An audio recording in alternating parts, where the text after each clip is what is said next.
اللہ کے بابرکت نام سے شروع کرتا ہوں جو بڑا مہربان نہایت رحم والا ہے، اور درود لا محدود حضور صلی اللہ علیہ وآلہ وسلم کی بارگاہ ناز کے اندر،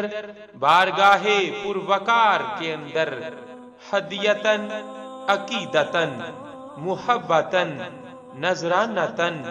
تحفتن، مودتن، ادبن پیش کرنے کے بعد حضرت فقیر باغ حسین کمال رحمت اللہ تعالی علیہ فرماتے ہیں، درود شریف کی برکات، درود شریف پڑھنے سے دنیاوی معاملات میں آسانیاں پیدا ہوتی ہیں۔ صلی اللہ علیہ وآلہ وسلم۔ صلی اللہ